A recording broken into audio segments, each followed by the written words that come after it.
I, 34M, work in a physically demanding field. Myself and my coworkers are all fit people, without a lot of body type variety. My wife, 32F, is fat. The thing is, she's always been fat, the whole time I've known her. We dated when she was fat, we got married when she was fat, she knows she's fat, and she's beautiful. I'm happy if she loses weight, and I'm happy if she stays where she is. I think she's the most beautiful woman in the world as is. One of my coworkers, Julia, 28F, started complaining that she's too far to be loved, and fat people don't get to be loved. Julia isn't fat. She's maybe 120 pounds. She works out 5 times a week and barely ever eats. I told her that wasn't true, and that my wife was fat. She got really red in the face and started telling me I wasn't allowed to call my wife fat, that I was insulting her, and that my wife was beautiful and curvy.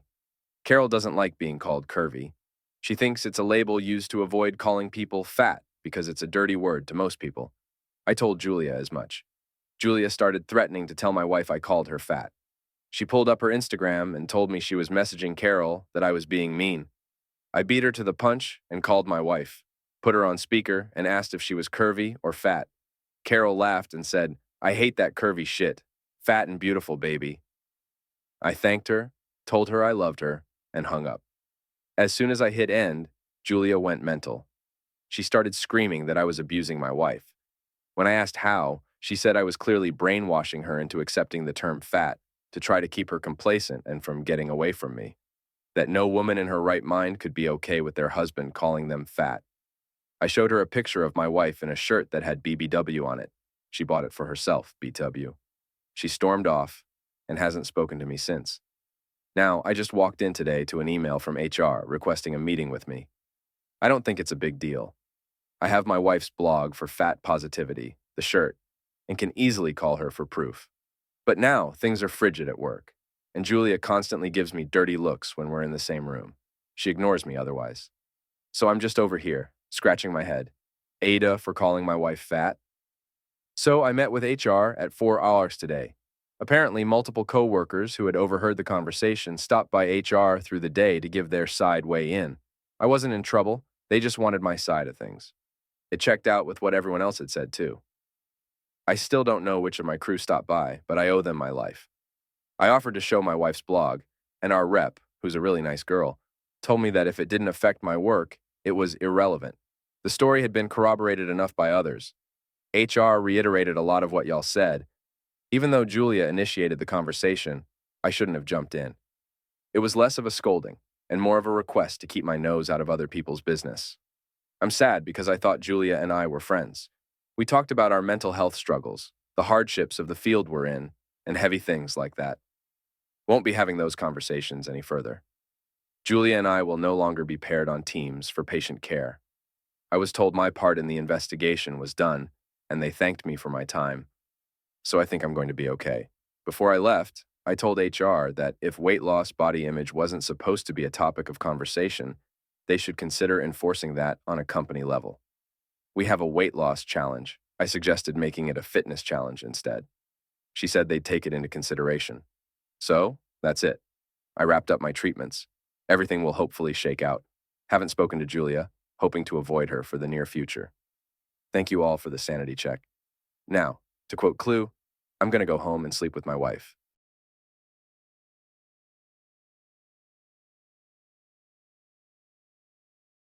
I, 39F, have been with my boyfriend for a little over 2 years, and I've known his children for about 6 months. He has 2 daughters with his ex-wife who are 16 and 10. Their mother is married, and they both seem very close to their stepdad, which I'm happy for them for. However, as I've gotten to know them, it's become really obvious that they view him as more of a parental figure than me, and even their actual father at times. His older daughter even took her driving test in her stepdad's car. They both call their stepfather Dad, and while they both seem to respect and appreciate him more, his older daughter is over the top with it. Eventually, I asked both of them to stop calling him Dad.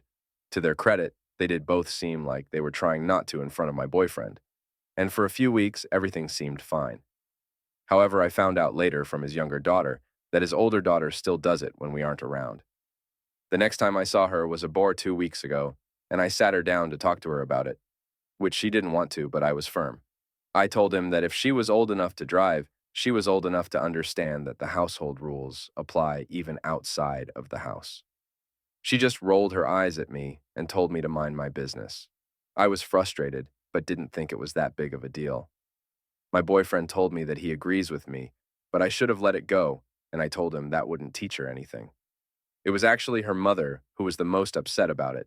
She called me after my boyfriend dropped his daughters off at her house the next day and told me that I had no business telling her daughter what to call her husband and that I was way out of line. She went on and on about how if I actually cared about them, I'd be happy that they have a father figure since my boyfriend wasn't going to do it.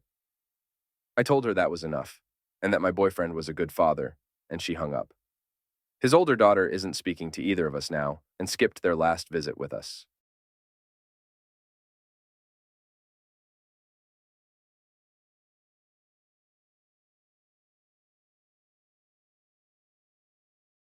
My daughter has been married to her husband for 3 years, and they recently had their first child. The entire time they've been married, she's been a housewife, and now she's a stay at home mom with no plans to return to work. I think that's fine and have been supportive. I also know she and her husband both have sizable life insurance policies, so if God forbid one dies, they'll be okay. However, she also signed a prenup, which again I think is smart. But according to my daughter, she'd get a very small settlement. And even with child support, there's a good chance she'd have to return to work. And after being out of the workforce for a bit, who knows if that'll be a challenge. My main worry is my niece fell into this scenario, and even with child support, she struggled. So my husband, her father, and I set up a just in case account. If she and her husband divorce, she'll have money to fall back on just in case. If they remain married past the time my husband and I die, it'll just be added to what she'll inherit.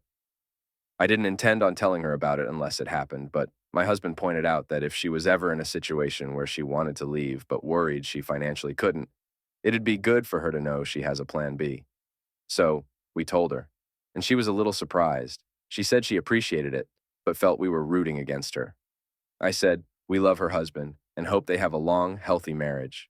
We have always been supportive, but this is similar to the prenup, a just in case, a last resort. Well, she told her husband, and he's pissed at us as well, saying that we don't trust him. I said it's looking out for our daughter, and really is no different from the prenup. I added that just as he'll always want to protect his daughter, we'll always want to protect ours.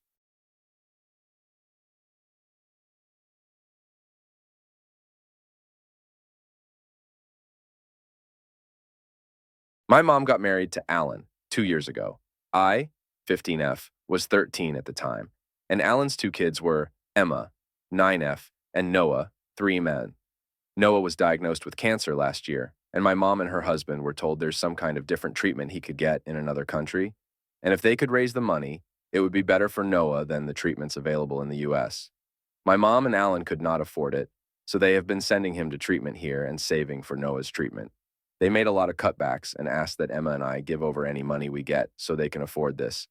They have about 70% or something now, and that has come from cutting out a lot. We eat very basic meals, they canceled our internet, and we didn't do anything for our birthdays or Christmas since the saving started. Any money that comes into the house goes on essentials or the treatment fund. My dad died 9 years ago, and my paternal family stayed part of my life. They know what has been going on, and they have been buying me little treats and taking me out to eat when they can. They also give me money every couple of weeks so I can have something if I ever need anything. I have been hiding that money because I know I would be told to give it up. I carry it everywhere because Emma is the type to snoop and then tell her dad. She has asked me before why I don't babysit to help make more money for her brother. She would work if she could, but she's only 11. I spent some of the money from my grandparents over the weekend. I got my hair cut and I bought my best friend a gift for her birthday. I also got some food and spent some time at my dad's grave. My mom noticed my haircut and asked where the money came from, and she realized I was lying when I said I had been with my grandparents, and they took me because I forgot they were out of town. So I told her they gave me some money to get some stuff done. She told me a haircut was not a need, and how selfish could I be? Alan heard her scolding me, and he jumped in and asked what the hell was wrong with me. He told me this family has to pull together for Noah, and I am acting like I don't care whether Noah gets this treatment or not. Of course, by the end of the day, Emma heard and freaked out.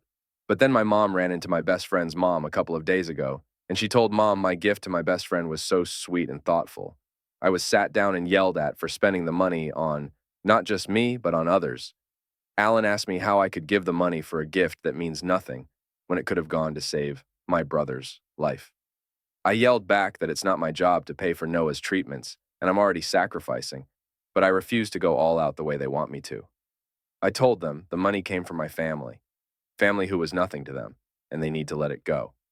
Alan called me a selfish little bitch, and he told me I should be ashamed of my repulsive behavior. Now Emma keeps telling me I'm a bad person.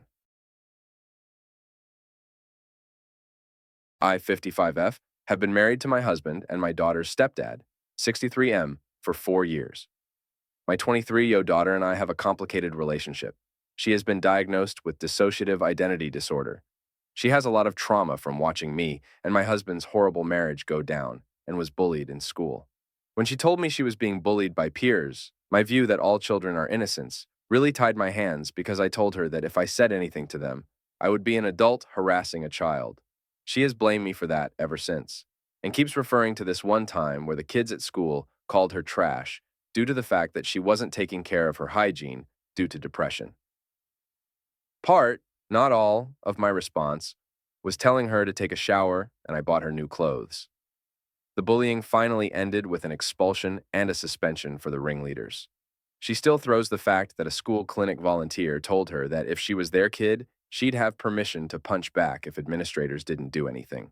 I thought that having her live with me while she finishes school and gets a job would help heal some childhood wounds if my second husband and I modeled a healthy relationship. However, my daughter now doesn't get along with my husband. She is a very introverted, creative person who likes immersing herself in escapism, so she'd get annoyed if she was sitting eating alone and my husband would sit across from her and eat, saying she ate later so she could eat alone. However, my husband started acting distant from me, and my daughter complained that his eyes lingered for too long. She got very angry, and there was a lot of shouting and slamming of doors. Finally, my husband admitted he's attracted to her, and it's hard to be around her all day, said she was walking temptation, and said that's why he was avoiding sex with me. I was so upset to hear this. I don't blame my daughter for this, but at the same time, the situation has become unbearable. Something would have to give, and I couldn't collect my thoughts with both of them still being in the house. So I gave my daughter money to stay at an extended stay hotel and asked her to utilize her college's emergency financial and housing resources they have for students in need. She responded by storming out and telling my ex, who is now circling social media, using it to paint me as the villain of all villains.